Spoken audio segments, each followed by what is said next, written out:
Welcome to Boulder City City Council Redevelopment Agency meeting. Madam City Clerk. Thank you. The agenda was posted in accordance with Nevada open meeting law, and we're expecting member Booth any moment, so we will have full body. All right. Counter present as we speak. Thank you. We'll open, this is public comment for the Redevelopment Agency. Anyone who would like to come forward and talk about anything that's on the agenda today, that you would be more than welcome. And if you'd like to call in, call 702-589-9629. Is there anyone on the phone line, Madam City Clerk? Okay. See no one coming forward. And waiting just a few moments for anybody who would be calling in. This would be anything pertaining to the agenda on the Redevelopment Agency.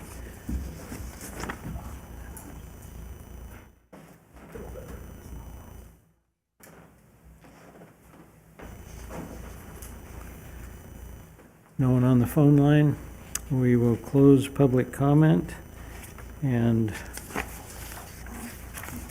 on the agenda for possible action, approval of the July 8th Redevelopment Agency minutes. I move to approve the minutes. Second.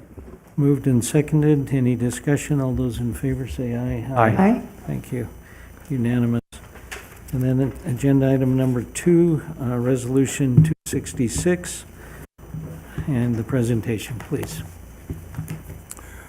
Good evening, Chairman and Agency Board Members. Rafi Fastikjian, City's Economic Development Coordinator. Boulder City PB Holdings, LLC, are seeking RDA funding to redevelop the property located at 849 Nevada Way into a Pink Box donut establishment. The property was previously owned by corporate 7-Eleven and has been vacant since 2022.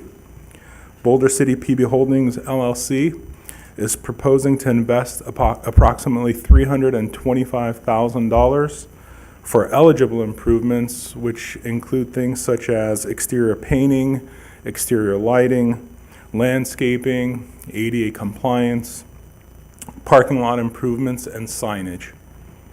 If approved this evening, the applicants could receive up to 30% reimbursement on eligible items, totaling $97,615. Their goal is to open their doors to our community by the end of this year. Mike Kurtz, Vice President of Construction, is also in attendance. If you happen to have any specific project-related questions, I'm also happy to answer any questions you may have. Thank you. Thank you. Any questions or comments? I've got a lot of comments, but I don't know if I want to reserve them for when we have discussion brought back up to council, or I'll let you make the call on that. Councilwoman Booth. Are we going to wait or? Now would be the time for any comments or questions. My question would be this. On the redevelopment funds, where do these monies come from? The money comes from, the RDA is funded through a tax increment from property taxes. So those properties, those commercial properties primarily that are in the RDA district, 1.13% of the tax gets funded that way in the redevelopment fund. So up at my private home, I don't get taxed, but at my business, I do because I'm in the redevelopment. You get taxed, but the line item of the RDA, that increment of that 1.137 does not go into the fund. So if I were a millionaire or like me, we're all going to get the same thing, no matter what. If you qualify for it, it doesn't matter. If you qualify, who you qualify. And again, the purpose of the RDA is to promote development of blighted areas within the RDA district. Or just to improve the area. To improve, blighted conditions. Thank you. That was my question. Thank you. Councilwoman. So just points of clarification, the RDA for our city has, for the development of businesses, because that's separate than the historic district, right, for homes. Those are different grant versus. Correct. Processes. Correct. So how long has this been available for businesses in our? Since 1999, and the term is 30 years. Okay, and of those years, do we spend the total amount available in there or exceed that every single year? No, the money stays in the fund, and then the budget does not carry, but it carries over. So, no. So typically, we don't, right? You're asking, for example, the budget for this year is $350,000. Typically, over the last 7 years that I've been here, we have not funded that max of $350,000 At all. in the 7 years that I've been here. Right, and we have a lot of blighted area out there, if you want to call it that word. It seems so unfriendly, but there is quite a bit of area out there on the street that we would want to see redeveloped, that would help us to be able to have a main area as we come into town that is thriving more than it is. So what would happen if we spent the total amount and another business in that area came seeking something like this? Would they have to wait till the next year? Is it something that funds could be put in? How is that going to work?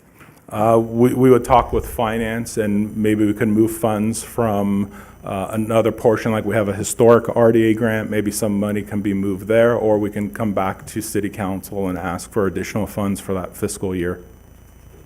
Yes, and I mean, since I think we're making comments now, not just questions, if you'll indulge me for half a minute, I think anyone who is willing, this is 30%, right? So up to that means 30%. someone's putting in 70% of their money.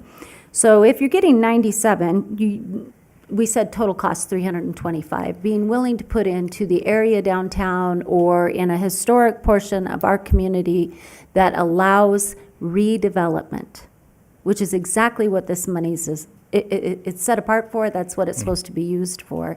So in my mind's, as I look at it, it makes sense, because if you don't redevelop, redesign, refresh, then you end up looking at what we see now a little bit, which are some dilapidated buildings, some buildings not in use.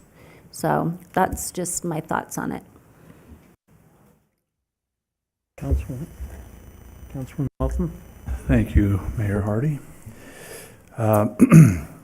So let me preface my comments with some statements and context. Lest I be called a donut hater, or somebody who doesn't like bright and cheerful colors, or something that might look happy and perky. I couldn't state it more emphatically, and now I'm speaking to our pink box folks, how inconsistent, compliant, yes, with the standards, but inconsistent with the Art Deco theme of especially the downtown area. And I look at this and think, wow, that's not Boulder City. And I appreciate that there's corporate logo and marketing and imaging, but it's almost like saying, hey, I'm going to paint your car pink and I want you to pay for it. Like, no thanks.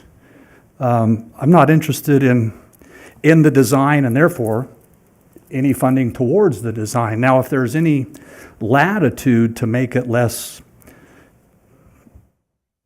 shocking to our community, I might be more easily persuaded. But at the way it stands, take it for what it's worth, right? I'm one person, although I do have constituents, and I like an apple fritter now and then.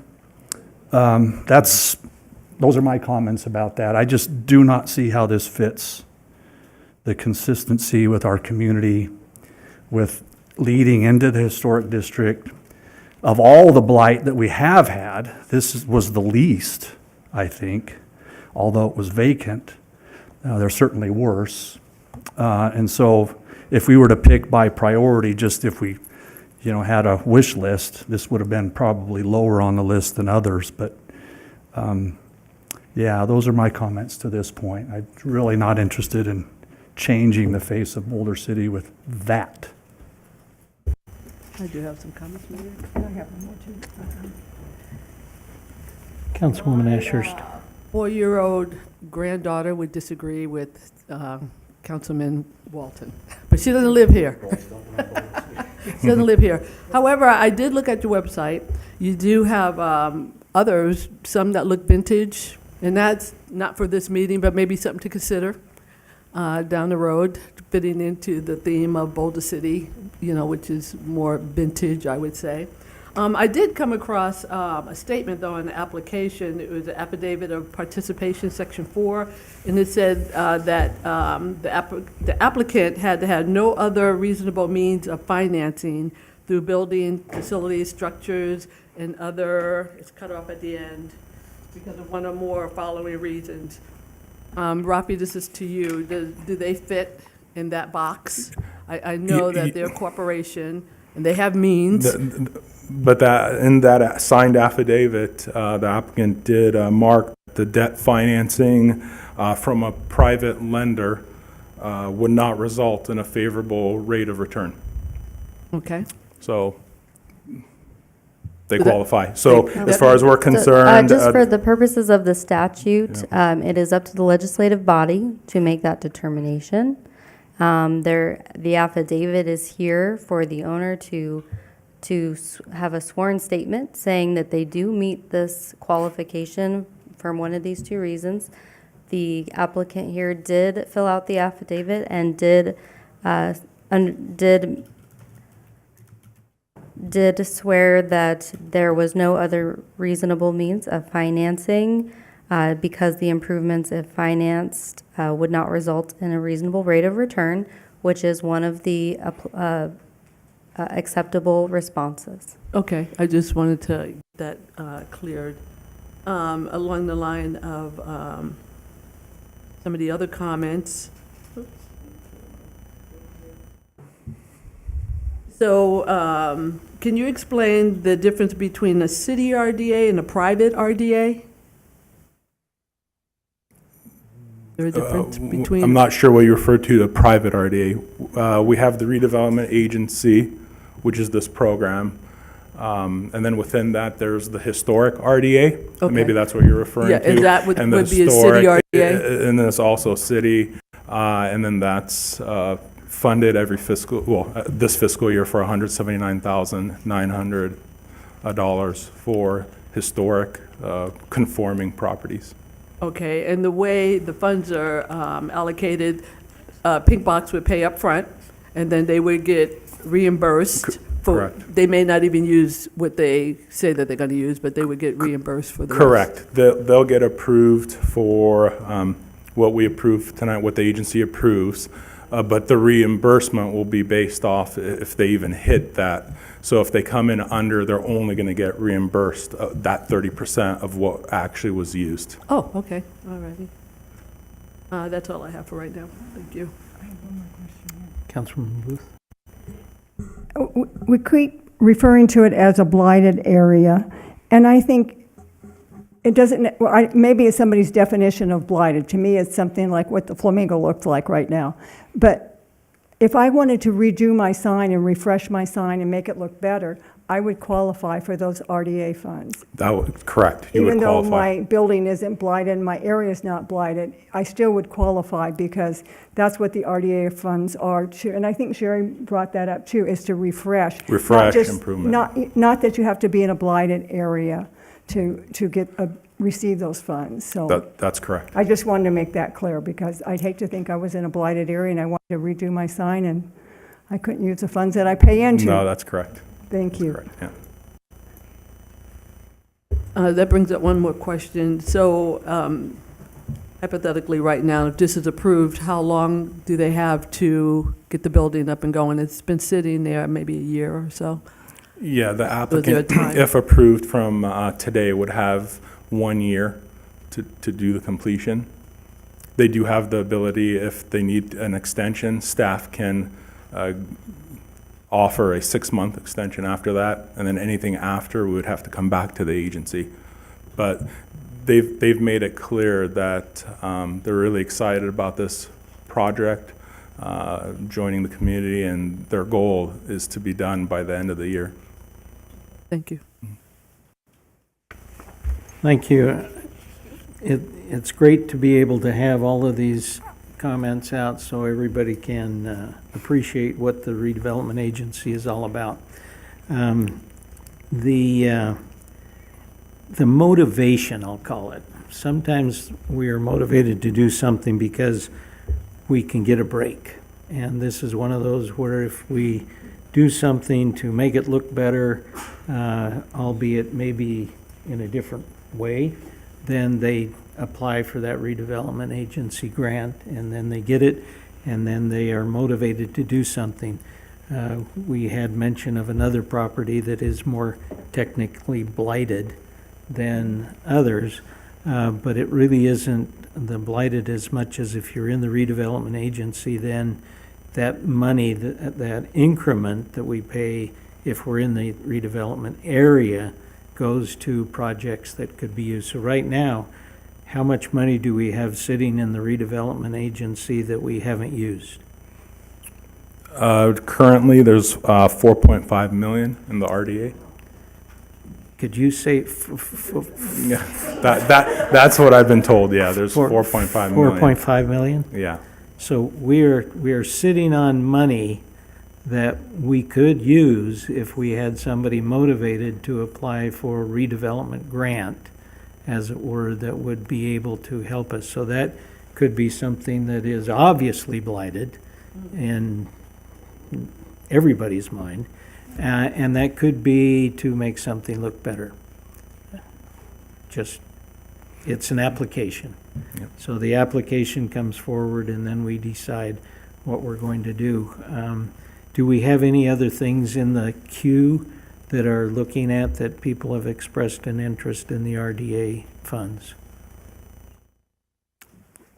From the private sector, Right. there's always interest, and the program just historically has, it is an incentive for people to purchase properties or developers. It really entices them, and it really excites them to want to invest, knowing that they have the support, some help to develop properties. So for instance, if we had 4.5 million, we would be able to say that we could throw out a balloon and say, anybody out there would like to come up with $12 million of grant applications that would be matched by $4 million, and then we may be able to get somebody to bite? I would not be saying anything like that unless I speak to our finance department. I'm sorry. But we have that money. It's sitting in the RDA fund. Yeah, it's Right. sitting in the RDA fund. Correct. Is there a time limit upon which that money needs to be used? And we utilize it also, like currently, I know that there's projects, like we did lend a hand, and we could use some of that money There- to redo that. And we're going to do senior center possibly, right? So some of the funds, I think, maybe are allocated. That's just the money in the fund, but yeah. Is there a timeline for the use of that $4 million? The use would be when the RDA ends, which I think is 2029. Okay. And I'm sure there's discussions and plans. And I do want to, the agenda item is specific to Pink Box, and so if we want to talk about larger grant programs or bigger projects or even new grant opportunities, that just would have to be agendized at a later meeting. Right. Do I have to have it agended to say 4.5 No, I was just making sure the council knew if the broader policy discussion on larger grant programs just would have to be brought back. But yes, you can say, we can absolutely answer your question, of course, and that there's 4.5 million And so in the funds. this is still 2025. How long has the RDA been in existence? Since 1999?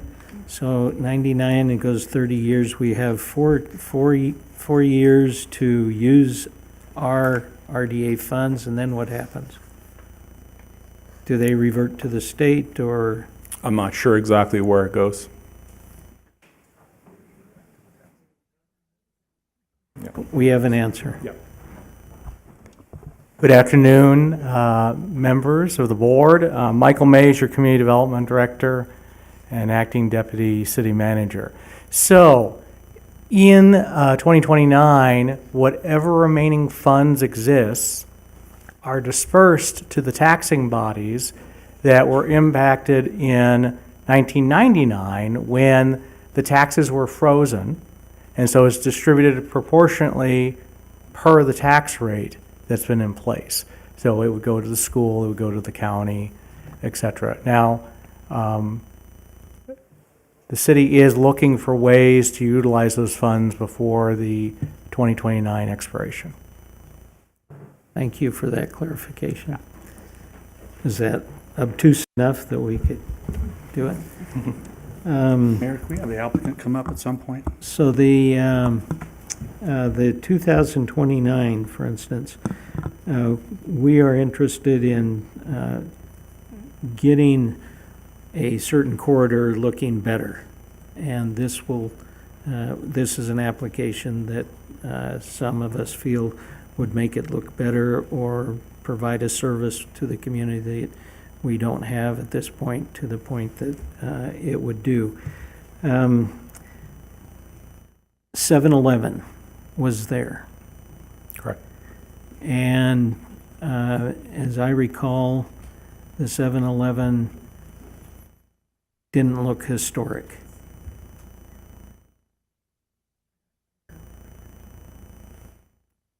In the historic sense of Boulder City. So I think we're replacing a 7-Eleven with a donut shop, potentially, depending on what we do.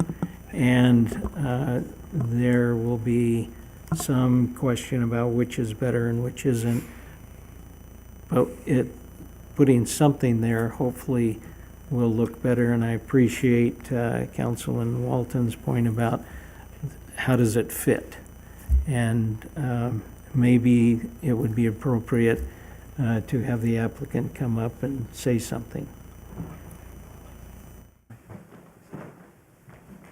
Hi, good afternoon. My name is Michael Kurz. I'm the VP of Construction for Amazing Brands. I just want to say on behalf of our company, we're really excited about the opportunity to come to Boulder City. We've got an established presence in the city of Las Vegas, and we've had our eye on Boulder City for quite some time. It's not just the opportunity about coming to Boulder City. We always make our presence in the community known. We've got a community partners manager. His name's Alex Aladort. I know Tammy. He mentioned your name that he's been in contact with over the past year. We get a lot of inquiries on social media, online forums about when are you coming to Boulder City? You announced you're coming to Boulder City. When are you coming? When are you coming? So we want to be here. We're ready to make a significant investment into the community. The $300,000 that applies to the RDA grant, where we're seeking $97,000. There's a lot more hundreds of thousands of dollars behind that to put all that together. So the $300,000 is only what applies to the RDA grant. So there's a big investment that we're looking to make to pull the switch on getting the job done. But all in part, when we come to the community, we're looking to make a fun place. We're looking at a place to celebrate. The donuts are great. There's over 70 varieties at any point in time, so there's a flavor for everybody. If it's apple fritter, it's apple fritter. If it's chocolate with frosting, it's chocolate with frosting. So we've got it all. So we're looking to come to Boulder City. Been working really closely with Rafi and Nikisha and the building department, getting all of our plans together. I know it's been a long time, but we're just about ready to go. So Rafi says, by the end of the year, we've been looking forward to this meeting, be looking forward to start, and then it's about a 2 to 3 month process to get the construction done. Could you make reference to what the appearance is going to be? And for my own edification, are you going to cook the donuts there so that we all can benefit without even spending any money? Correct. So in regards to your question about the appearance, the building is white and pink. There's sprinkles on the building. There's a donut arch on the outside that you walk through. This is not the first time we're trying this at a location. Several of our other locations have similar type features, and it's part of our brand. We're not looking to be a bakery shop, very boring colors. We want that fun excitement when you come in, whether you're driving by or you're coming into the shop. Everywhere you look, we want it to be exciting. We want smiles. We want to be excited about the donuts. In regards to your question about baking them, no, this will not be a production facility. This will be a retail distribution facility.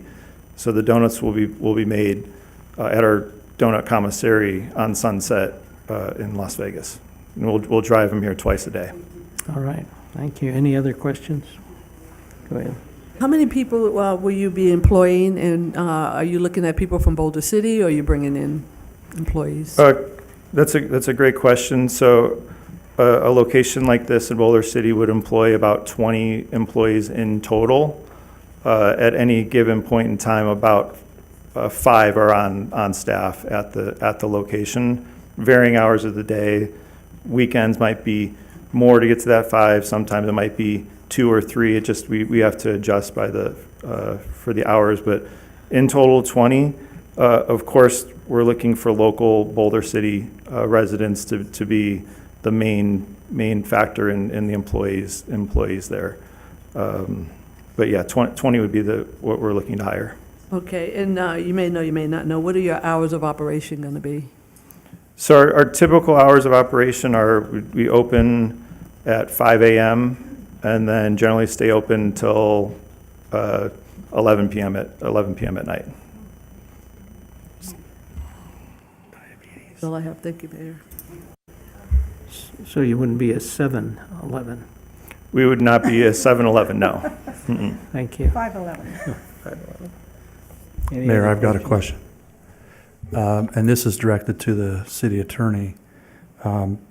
If in the event Pink Box chooses to move locations to, after some period of time when your return on investment has been realized, or, the model calls for a better or different location or what have you, and this is then for the city attorney, is it possible to condition RDA grant funds for returning the building to the original color when it was purchased by the current applicant? Currently, when receiving RDA funds, the owner does have to enter into an owner participation agreement, and there are certain covenants within that agreement, and some run with the land, that the owner has to maintain those improvements. And so the funds could be conditioned if the council wished, or if the party was amenable as well. The funds could be conditioned as part of that agreement on a requirement to either restore the property or perhaps paint the property a more neutral color.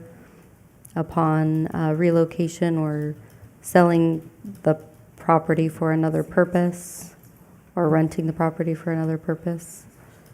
That can be if council, or I'm sorry, if the RDA board wishes that to be a condition again, or if the other party is amenable to adding that as a condition, then the two parties can come together as and add that to the agreement. So I believe I hear you say we could either condition it if the majority chooses, or it could be upon mutual agreement. Either way. Yes, either or, correct. Okay. Would that be subject to this meeting, or would that be at some future time that we would discuss that? No, the RDA board has jurisdiction to do that. The agreement is with the RDA. It's an entirely separate board from council, so it would be the RDA board's decision. Specific question, can we do that now, or Yes. is it another time? Now, Okay. Go ahead. One last question. Maybe the city attorney can answer this. We cannot dictate having been on the planning commission, we can't dictate the color that somebody paints their building. that's correct. On the planning commission, there's not design standards within the city, so the city doesn't typically have a say in paint color, things like that. This is a little bit different. This is a discretionary grant that the RDA is able to either grant or not grant. And so the RDA has some more flexibility with determining whether a grant is appropriate for a project or not under the statute. The decision is final and conclusive. So the RDA board can decide what to fund. I will note that the application is not just for the paint color and branding. That's only a set amount of what they're seeking. I believe those costs are in total around $80-some thousand. So it'd be $20,000 to $30,000 in RDA funding they're seeking for that particular purpose. Obviously, the applicant could probably answer that more in detail. But there's other improvements to the building, et cetera, that they're seeking redevelopment funds for. Again, so the board has more discretion here when deciding whether to issue the grant and for what improvements. Thank you. I guess when I think about the RDA monies, I again think about redeveloping and getting our area up and going again. Having businesses here that function and want to be here, and to encourage business to want to be here. And if it's pink and it's happy, I know my grandkids will be happy too. It's far enough away from the old downtown where I feel like we have a really more of a theme. I mean, we do have all the hotels coming down and stuff, but I mean, as to what you have said, I don't think it's 7-Eleven wasn't that way, and there are many buildings on that, that parkway there that aren't that way. Pink does not bother me. For my car, yes. For the building, no. But but what does bother me is that possibly our downtown could die, and we could end up Route 66. You'll probably tell me now I can never say that. That would bother me. And if we have monies available, and we have an interested person to come in with a good product, a proven product, and something that I think be beneficial in our community, I don't have a problem with it.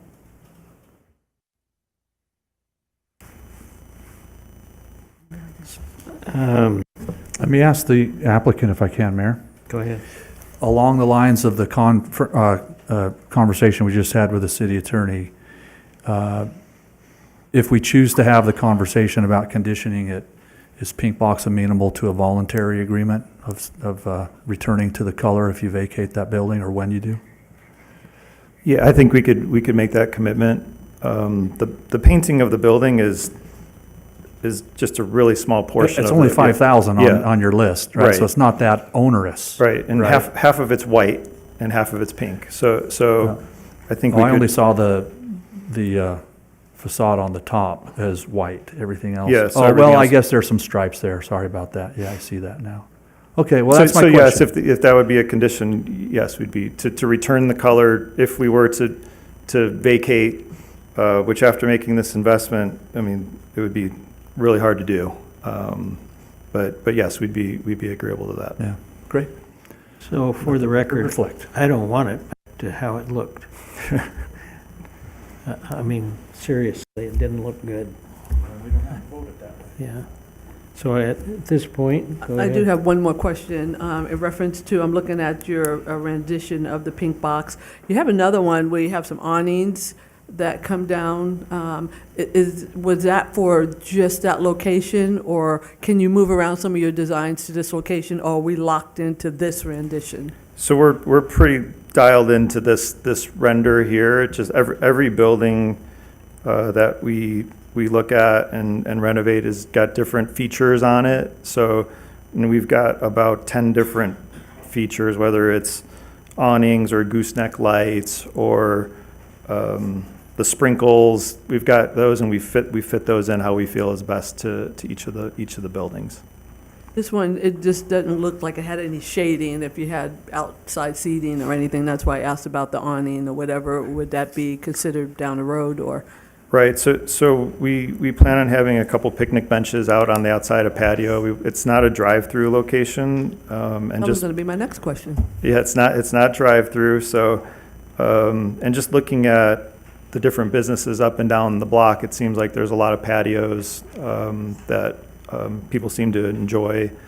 When it's 120 degrees, might be a little tough sitting out there, but on the shoulder months, it'd be a great place to come as a family and be able to sit for a while. I think that's a good idea. It really does break up a little bit of the straight lines that the building is designed in, and something like table and chairs outside really makes a big difference. So, okay. It sounds like you're open to maybe a little change. Thank you. As I'm hearing concerns, and if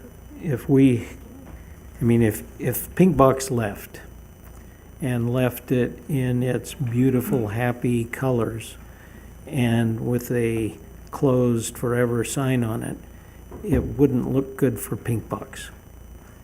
Correct. And so we don't want you to close if this is granted, et cetera. But I think it would be reasonable to say that if it did close, you picked up stakes and moved out, that it would be returned to a less garish paint, if I can use that word. Less happy. Less happy. Yes. It would, maybe a sad color. Sad paint, yeah. So, yeah, a drab color, that would be good. So, happy. okay, so I think we're at a point where I would accept a motion, and let's figure out what we want to do. I move to approve Resolution 266. Is there a second? I'll second. Discussion? All those in favor say aye. Aye. Any opposed, say nay. That is unanimous, thank you. Thank you, guys. And that brings us to item number 27. Darlene Dufault, a senior warden of St. Christopher's Episcopal Church, is seeking RDA funding on behalf of the church for improvements to the property located at 400 Utah Street. The property is owned by the church and was formerly the home to Lendahan. The building was constructed in 1932, requires renovations to meet current ADA standards, including widening of the doors and hallways, leveling of the floor, and installing ADA-compliant electronic push door openers. Their goal is to open a community wellness center that will serve as an outreach hub, offering essential services to community members in need. Of the total investment, $181,337 is eligible for reimbursement, making them eligible to receive up to $54,401 in grant funds. If the agency approves this second RDA application tonight, $147,802 would remain in this year's budget for other RDA-related commercial projects. Would be happy to answer any question, and Ms. Dufault is also in attendance if you have any specific questions as well. Thank you. Questions? None? Any questions? I would accept a motion. Move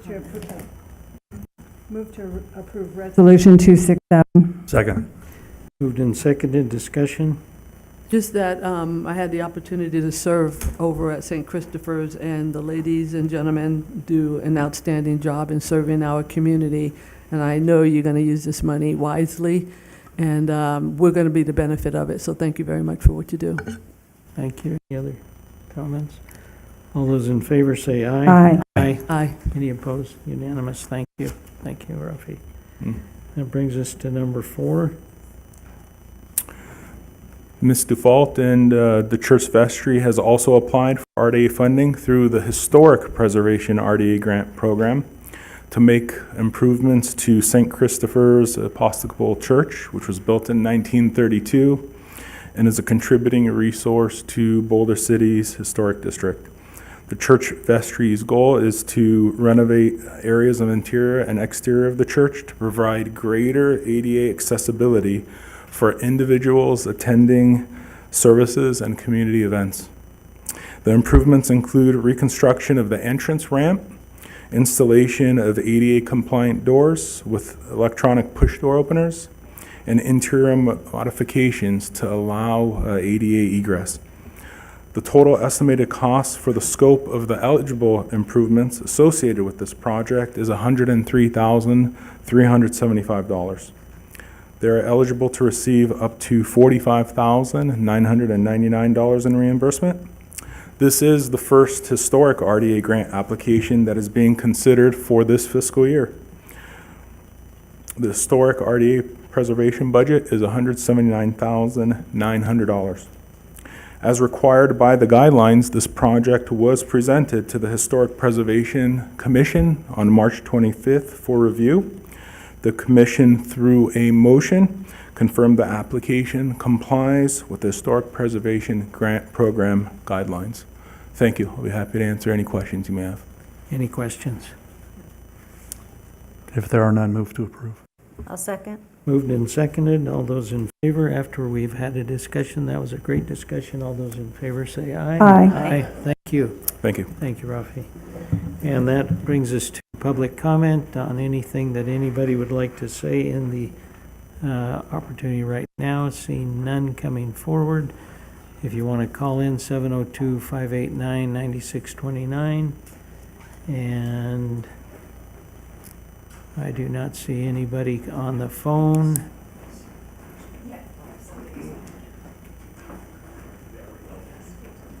And see none on the phone. No one in the office here, so we will close public comment, and meeting is adjourned.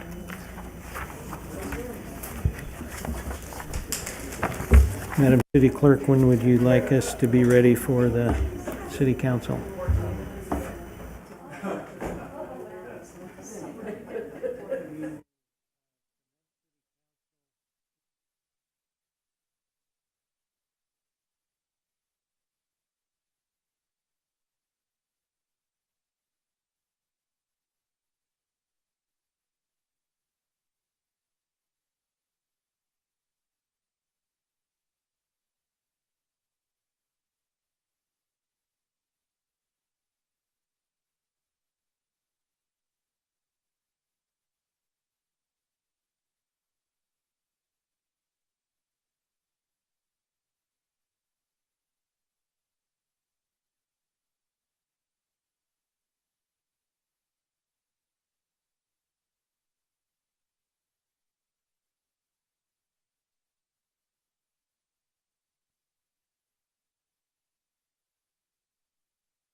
Welcome to Boulder City City Council.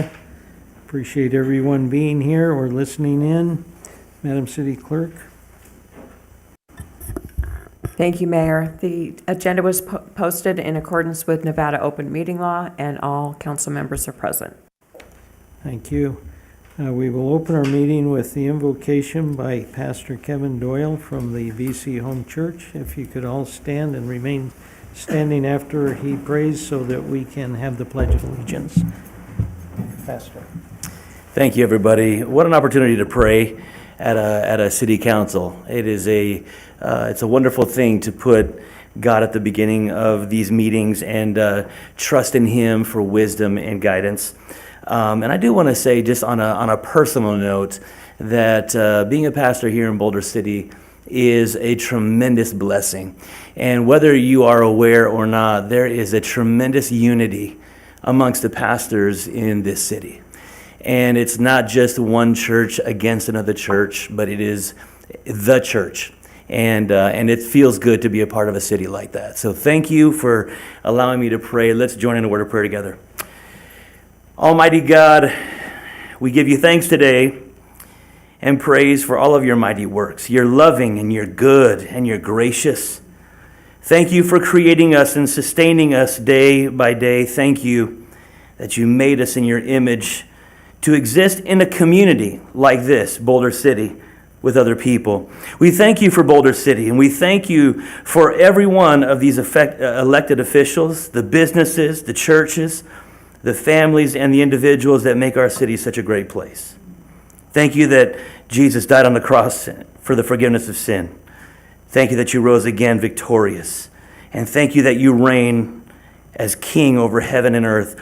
Would you grant this city to be known as a righteous city, a city on a hill, a city that would confess Jesus as Lord, and a city of peace and hope, and a city with happy homes, a city that welcomes the stranger, a city that cares for its needy, and a city that defends the innocent from evil. Thank you that your word says in Matthew 5 that God blesses those who are merciful, for they will be shown mercy. That God blesses those whose hearts are pure, for they will see God. And God blesses those who work for peace, for they will be called the children of God. Thank you, Lord, for the civil government that we experience here. Would you be with our judges, our attorneys, our law enforcement, fire department, and Lord, at this first week of school, would you especially bless our classrooms and protection over our teachers and our schools. Grant, Lord, that any of these elected officials and or attorneys and judges never neglect or abuse the authority that they've been given by you, and that they would stand firm for truth and for justice. I pray, Lord, that this council meeting tonight would be full of your wisdom. Would you give these council members wisdom and guidance as they deliberate on the many items on the agenda tonight? Oh, Lord, may every decision be righteous in your sight, and may it be for the benefit for our city and for the glory of God. In the name of Jesus we pray. Amen. Amen. Thank you. Yeah. You remain standing for the pledge. I pledge Allegiance to the flag of the United States of America and to the republic for which it stands, one nation, under God, indivisible, with liberty and justice for all.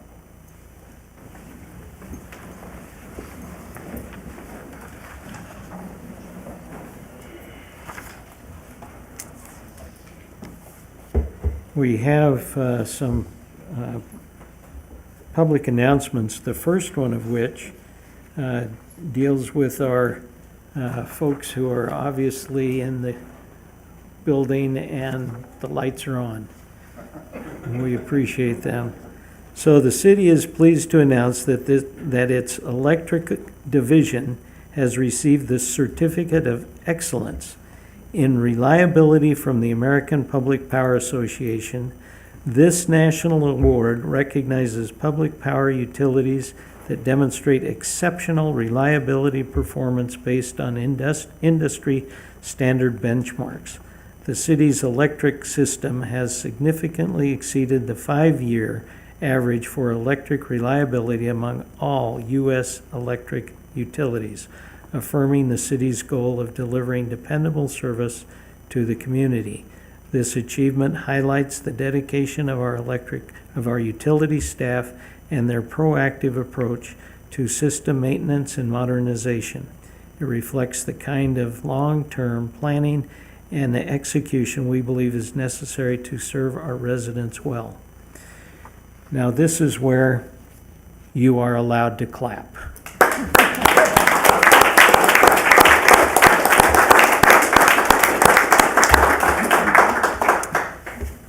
Now, we just happen to have a very serious certificate of excellence of reliability that we're going to have all our electric people come forward, and we're going to present this to you and get a picture. Come forward.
So we're gonna see if we can get this photo without this podium in here. Yeah, need to be a little bit taller. Y'all can look at me. Ready? 1, 2, 3. 1, 2, 3. 1, 2, 3. Okay, thank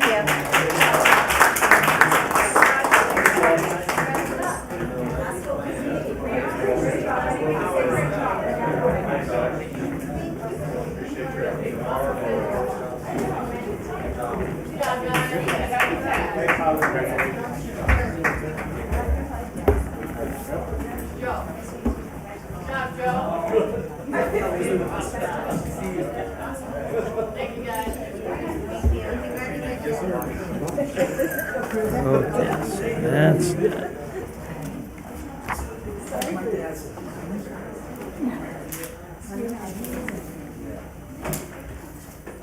That's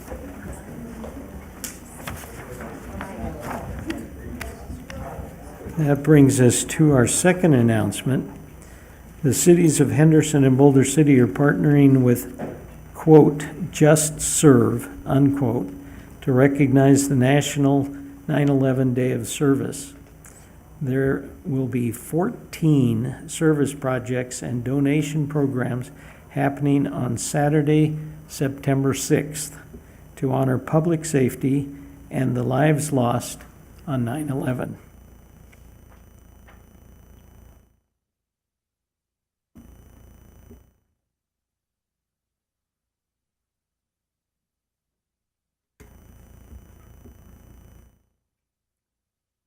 Dozens of volunteer opportunities are available throughout Henderson and Boulder City to support local nonprofits, schools, parks, and families in need. Sign up to volunteer for Boulder City or Henderson projects by visiting www.bcnv.org/Day of Service, all one word. And we have a flyer that will also be posted. But this is an opportunity we all have to serve somewhere, doing something in honor of those who served and those who died and those who were survivors. We appreciate everyone for their willingness to serve and be involved with that day of service on September 6th. And I think that's it. That's all my announcements. Thank you. That brings us to the open up public comment. All those who would like to say something in public comment, please come forward, state your name and sign in. And if you don't, and you want to call in, 702-589-9629. Is there anyone on the phone already? Okay. We will wait a moment and go ahead.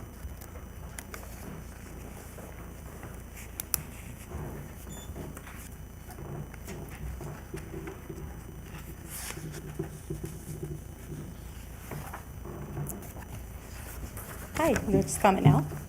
Okay, so I just wanted to comment just for a minute over, we were just looking over the electric bikes. Could and- you state your name for all of us? Sorry, I am Sarah Fisher, and I am speaking on the electric bike bill and looking at things that are positive and negative as you're going into setting that forth next time. I wanted to make sure that people are making sure that they are accommodating for everyone in our community, as far as we have people with disabilities that use things like scooters to go around, so it's saying like scooters must be on sidewalks. Is when why is it changing from being normal bike laws as far as accessibility if someone's riding their scooter? I know my dad rides a scooter all the time to go shopping at the grocery store. So saying that it has to be on a sidewalk versus a bike path, or using bike laws, as long as they're using bike laws in accordance. NRS, or Nevada has state laws that I feel like our city should also be enforcing. I am a PE teacher at the elementary school.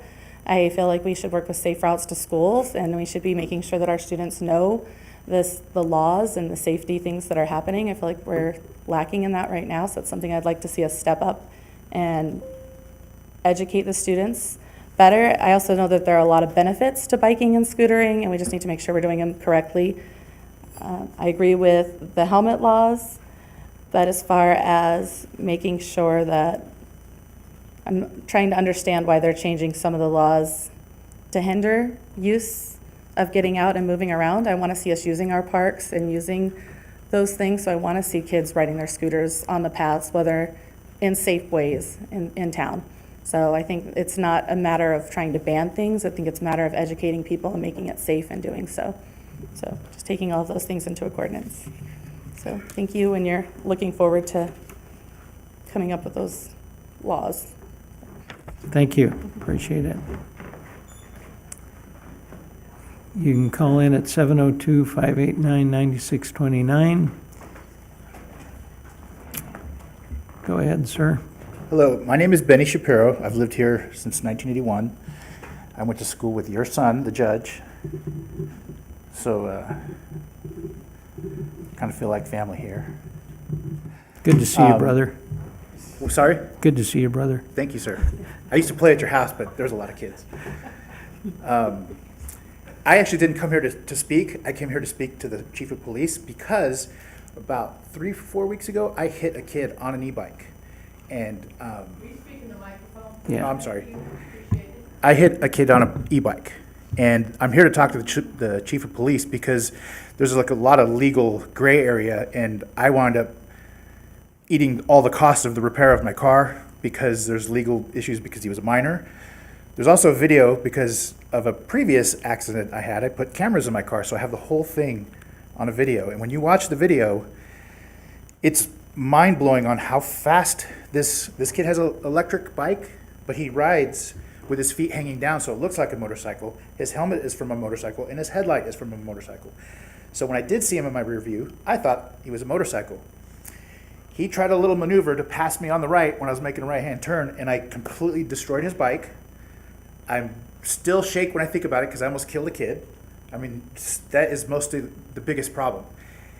And I was online where I met Denise and talking about this problem before I hit a kid.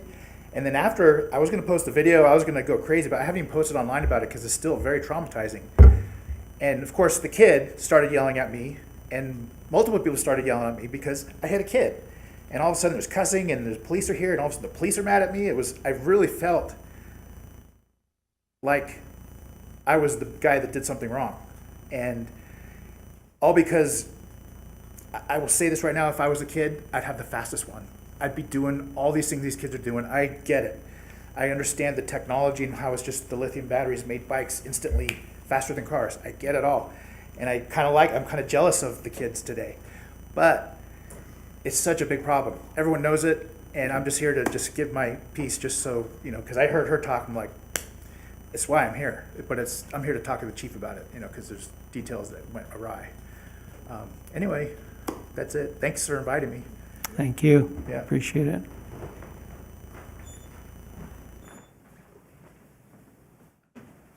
Anyone on the phone line, 702-589-9629? Okay, go ahead. Jill Lagan, and I apologize, I should have put this during public comment or announcements, but I just wanted to add a little bit more about the National 9/11 Day of Service. We are so grateful for the city's assistance on this and city staff.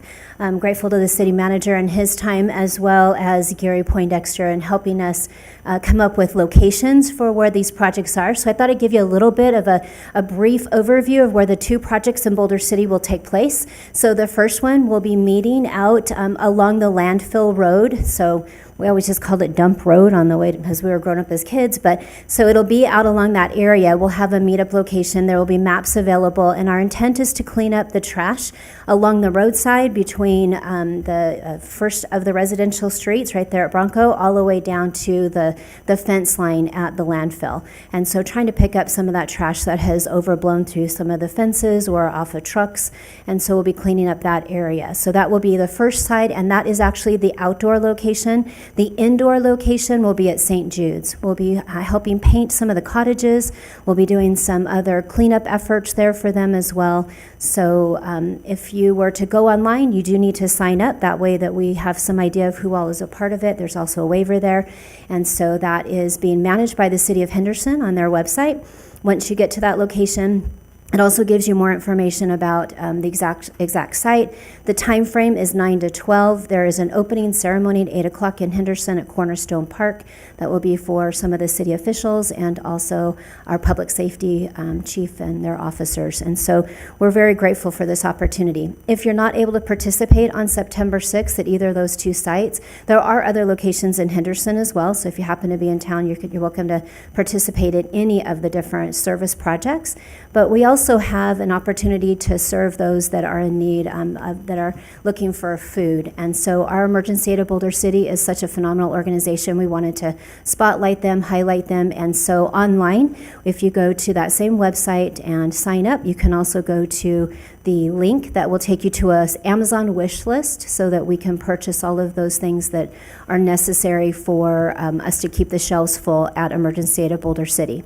And if that is not something that you want to do online, you are welcome to purchase food and drop it off at the chamber or at my house.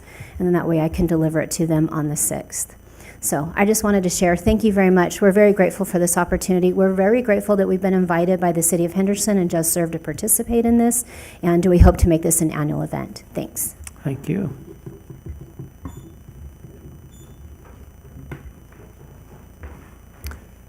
Phone in line 702-589-9629. And anyone here is welcome to come forward. No one on the line, Madam City Clerk. We will close public comment. Thank you. And then we will have approval of the regular agenda. Need a motion to approve the regular agenda. To approve. I second. And all those in favor say aye. Aye. And approval of the consent agenda.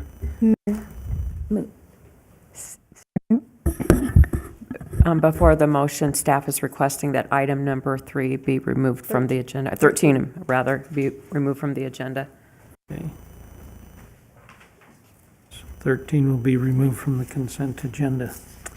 So there is a motion to approve the consent agenda. Yes. And seconded, all those in favor say aye. Aye. Aye. That's unanimous. I didn't catch who seconded the motion. I think Thank you. I did. Denise did. And that will bring us to the regular agenda, item number 14. And these are introductions for the first 4. We need introductions on First of all, introduction of bill number 2082. Mr. Mayor, I'll introduce bill number 2082 and waive the reading except for title. Thank you. Thank you. Bill number 2082, an ordinance of the City of Boulder City, Nevada, amending Boulder City Municipal Code, Title 10, Traffic Regulations, Chapter 7, Bicycles, Skates, Toy Vehicles, and Skateboards to establish comprehensive regulations for the operation of bicycles, electric scooters, skates, toy vehicles, scooters, and skateboards, including without limitation, requiring a helmet in certain circumstances, and instituting speed limits upon sidewalks, paths, and trails. This matter will be considered for action on the 26th day of August, 2025. Thank you. We need an introduction of bill number 2083. I move to introduce bill number 2083, waive the reading except for title. Thank you. Bill number 2083, an ordinance of the City of Boulder City, Nevada, amending Title I, Administration, Chapter 5, Officers and Employees, and repealing Title II, Departments, Chapter 9 of the Boulder City Municipal Code to establish the position of Deputy City Manager, repealing and replacing the Administrative Services Department. This matter will be considered for action on the 26th day of August, 2025. Thank you. And we need an introduction of bill number 2084. I'll introduce bill 2084 and waive the reading except for title. Thank you. Bill number 2084, an ordinance of the City of Boulder City, Nevada, consenting to the partial assignment of lease agreement 18-1808B and approving agreement number 18-1808C-1 between the City of Boulder City and Boulder Solar 4 LLC and approving agreement number 18-1808C2, the First Amendment to lease agreement 18-1808B between the City of Boulder City and Silver Peak Solar LLC for the real property located at 17449 Highway US 95 South to bifurcate the lease agreement. This matter will be considered for action on the 26th day of August, 2025. Thank you. And we need a bill introduction of bill number 2085. I'll move to introduce bill number 2085, waive the reading except for title. Thank you. Bill number 2085, an ordinance of the City of Boulder City, Nevada, to amend Title 9 of the City Code, Chapter 2, request to purchase city-owned property, to modify when comprehensive master plan compliance is required for the sale or lease of city-owned land, and modify the chapter title. This matter will be considered for action on the 26th day of August, 2025. Thank you. That brings us to our regular agenda, item number 18. Which is matters pertaining to the Teamsters Local 14 Fire Captains Bargaining Unit. And Mr. City Manager. Thank you. Good evening, Mayor and members of the council. I'm your City Manager, Ned Thomas. As noted, item 18 relates to the Teamsters Local 14 Fire Captains Bargaining Unit. We've concluded negotiations on a 2-year collective bargaining agreement with this bargaining unit, and it will require a public hearing on the agreement prior to the council's vote on resolution number 8016, approving the draft collective bargaining agreement covering the period from July 1st, 2025 through June 30th, 2027. As you'll note, this is a 2-year agreement. The financial impact includes the following. In 2025, the fire captains will receive a total wage increase of 4.375%. And in 2026, the wage in the second year, the wages will be adjusted by the annual percentage increase to the Consumer Price Index. The adjusted percentage increase in salary will be a minimum of 2% and a maximum of 3%. And in addition, the fire captains will receive additional opportunities for leave accrual based on years of service. And as noted in the staff report, the total financial impact for the agreement over the 2 years will be $227,367.35, which includes both salaries and increases to salaries and benefits. And with that, happy to answer any questions. Do we have a disclosure? Thank you, Mayor. I would like to disclose pursuant to NRS 281A that my son, Nigel Walton, is a fire captain for Boulder City Fire, and this matter concerns the collective bargaining agreement for the captain's bargaining unit, of which he is a member. Because this is a relationship under Nevada ethics law that would likely impact the judgment of a reasonable person in my situation, I will be abstaining from all deliberation and voting on this item. Thank you. This needs to be a public hearing. Does anyone have a question of the city manager before we open the public hearing? I do not. Okay.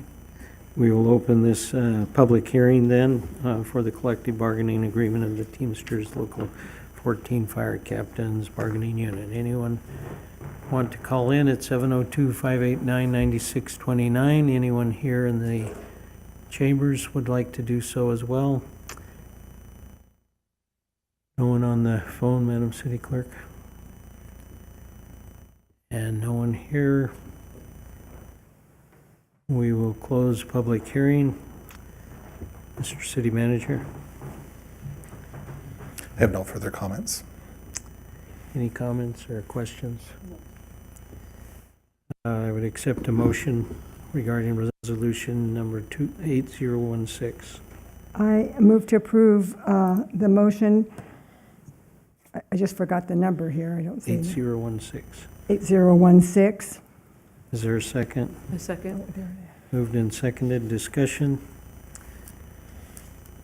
All those in favor say aye. Aye. All those opposed say nay, and there will be one person not voting. Mayor, I would like to say, I'm sorry, I should have said this earlier, but I just want to thank the city attorney and the other staff, finance director, and those who have worked on this agreement. We have others that are currently under negotiation. We look forward to bringing those to you, hopefully soon. Okay, thank you. So that has passed with one abstention, otherwise unanimous. That brings us to number 19 on our agenda. Hello, Joe Stubitz, your Utilities Director. Item 19 for Resolution 8017 is a resolution with the City of Boulder City and Spring City for the purchase of 95 additional Richmond light fixtures for $137,500. This is part of the Dark Skies grant lighting upgrades. The lights are fully reimbursed through the grant, and the matching contribution is our labor to install the lights. So happy to answer any questions if you have any on this item. Any questions or comments? How soon will it be before people start seeing these lights up? I know some of the neighborhoods are done, like in Del Prado, is that correct? Yes, And- go ahead. So if they don't have a light, how soon will it be when they start seeing their lights up? So the progress for replacing the lights is based on the lights that are out currently. So the ones that have the trouble tickets, we're going to go and replace all the lights that are not functioning with these new lights. Then we're going to go in and replace full segments of lights that have the older style. So we have a working online visible tool that's, if you search bcnv.org dark skies, there's a link in the GIS that shows all the progress that we've made so far, and you can track, what lights have been done on that tool. Will we know where you're going to start next, or can they go on that website and also find out where you'll be working next? So we haven't decided where we're going to start beside the trouble tickets, but we can get that information out to you if that's something you'd like. I just thought some of the neighborhoods might want to know when, I understand the troubled ones have to go first. but Sure. When you're going to be into their neighborhood. So is this going to happen like within the next 9 months, 6 months, or? We're continuously installing these lights based on the trouble tickets. Okay. We'll get this shipment in probably about the fall. Okay. Because they're made in the U.S., but as we're planning to do a certain street segment, we can notify the public and the residents. Thank you. Okay.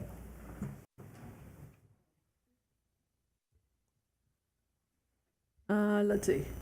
What lights will not be changed, will not be impacted by dark skies? So the lights that are not covered under this grant are the decorative base post mount lights. The model is a Sternberg, so in the downtown area, also along Veterans Park if you see kind of a greenish decorative base, those lights are not covered under the grant. And so they're pretty low wattage anyway. They won't affect the Dark Skies program. They do, unfortunately, impact, the dark skies. That's one of the reasons why they're not compatible, because they have an uplight. They're lit from the base up. But as we get the grant finished, and if the council wants to move towards complete kind of night skies, then we can do that. The unfortunate thing is that they're relatively new. That's something that we'll have to kind of work through. Okay, and also, because we're using the Dark Skies light and they use less power, is that going to resonate to the residents to save on power? Yes, yeah. So all the utility ratepayers are basically funding the streetlights. So as that load comes down with the new LED streetlights, that will impact the rates. Thank you. Yep. Other questions? I would accept a motion to approve Resolution 8017. I make the motion to approve Resolution 807. What was the number again? I'll second that. Moved and seconded. Any discussion? All those in favor say aye. Aye. Any opposed say nay. It's unanimous. Thank you. City Manager's report, claims made report, or claims paid report. Thank you, Mayor. Nothing unusual to report on. Okay. And City Manager's report, financial report unedited. And again, nothing unusual to report on that. I would like to note that it is from June, so it does reflect the year end. However, the Finance Department is still receiving or still updating the income, and so it's not an audited report. Okay, thank you. And that brings us to public comment. Anyone here in chambers like to come up in public comment? Or call in at 702-589-9629. No one on the phone. No one in chambers. We will close public comment and open this up for City Council's report. We'll start at Councilwoman Asher's. Thank you, Mayor. So I sit on the board of the Southern Nevada Regional Planning Coalition, and we had a meeting last week. They have been renamed and rebranded to the Southern Nevada Council of Government. The purpose of the meeting or the board is pretty lengthy, so I'm going to give it to the staff to post, so you could follow up on that. Also, I had the honor of going to St. Christopher's Church to help bag school clothing. And they do an outstanding job, like I mentioned earlier, and I just wanted to give a shout out to them, but I think they left. But they're doing a wonderful job up there. I also had the opportunity to sit and have lunch with the breakfast with the crossing guards around Boulder City yesterday, and that was neat to meet all of them and just to thank them for their service. I mean, they are first defense for our children. Some kids don't get a hug, and the crossing guard does do that. I remember my crossing guard when I was younger, and I'm sure many of you do too. So it's one of those jobs that are seen unseen, but they're there, rain, sleet, shine. I mean, in the heat of the day, because it would be pretty hot. But I just want to give a shout out to our crossing guards, and the next time you see one, thank them for their service. That's all I have, Mayor. Thank you. Councilwoman Booth. I just wanted to talk about the train museum because it's so exciting to me to drive by that every day and a couple times a day and see the progress. And I want to, Jean Sager-Bloom, who we all know, who thought of this, and like I said many times, I never thought it would get to this point. And I want to thank Dr. Hardy for getting us the money for that building. And it's just an amazing thing. I can't wait to see it completed. Also, I want to say congratulations to Animal Control. They did receive an award for being anti-kill shelter. And so I just want to say congratulations to all the people that go down and adopt and help and with that shelter to allow us to have a no-kill animal shelter. So thank you, and I appreciate all their hard work also. Thank you. Councilwoman Jorgensen. Thank you. I had an opportunity to go to the BCMHA board meeting, which is down at the Boulder City Museum and Hotel. And coming up, we'll give you plenty of warning, October 23rd at 6 p.m., there'll be an annual meeting, and they'll be doing a ribbon cutting for our research room that is open there and available so that you could go in and be able to find more readily information regarding and historic information regarding the city of Boulder City and the dam being built. Also wanted to let you know that they are reaching out to schools and having them come. They're also reimagining, I guess, and thinking about their display that they have there. I know that our city manager said he had an opportunity to go down and go through the museum, and it really is a fun thing to do with people who are new to our town. It might seem like something we know already, but to them, it's really insightful. So I encourage you to go and check it out. Thank you. Councilman Walton. Thank you, Mayor. Reporting today on the Convention and Visit Authority information that has come up. So, of course, I think we're all somewhat aware that that international factors are limiting travel to Las Vegas as a destination, a lot of the socio-political climate. And so Las Vegas is kind of feeling the decline in that, which will have a trickle effect or a ancillary effect to Boulder City in the way taxes and other income is distributed throughout the county. So hopefully it won't be too rough on us. The resort partners are all aware of what's going on, of course, and they're adapting accordingly. But the convention and sports and entertainment visitation still remains positive and relevant. Interestingly, we received reports on the airport today as far as airlines and traffic there and the numbers of seats that are arriving in Las Vegas. While through the first half of 2025, we've remained pretty flat, a little bit of growth. We do expect a substantial decrease in the second half of 2025.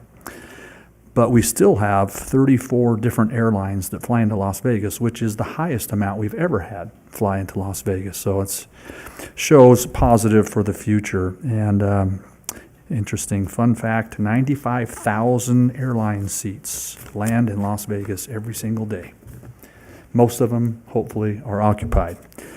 And then moving on to the Colorado River Commission, the water year that we're looking at, we started off strong in October of last year, November, and then it's been slowly diminishing in our snowpack during the winter months, unfortunately, and all the way down to 51% in July of this year of the water runoff. So it's another rough year water-wise. Average temperatures across the Colorado Basin, either the same or higher for the most part, as well as the snowpack far below average. And our runoff is only a fraction of the snowpack because the dryness of the ground absorbs more of it and the heat evaporates it. So not great news on the waterfront, but we continue across the valley with our conservation efforts to maximize the use. Interestingly, there's from all the purveyor members of Southern Nevada, we're below our full allocation that we draw as a valley or as the purveyor members. So we have diverted from Lake Mead 214,500 acre feet and returned 122,000. So nearly half of what was drawn out was returned back, which means we can continue to take it out. So that's a positive thing, and all the purveyor agencies guide the policy of the Water Authority, and the Water Authority has phenomenal staff that help ensure that the infrastructure is developed so that we can continue to make the most of the water allocation that we do have. That's the only report I have. Thanks. Thank you. I had the opportunity to take council Woman Jorgensen's advice and went to the museum, and indeed, it's a rich place of history and a very comfortable place to learn about our city and our area and the role we have played in Boulder City and southern Nevada, indeed in the Colorado River Basin. And we're sitting at a wonderful place. I appreciated the prayer because we really do have a wonderful place to live, and appreciate the constituents we call citizens of Boulder City, and would remind us all that school has started, and we need to make sure that we heed the signs and drive carefully wherever we go now. Kids are out, and we need to be aware of that. If there's no other business, the meeting is adjourned. Thank you.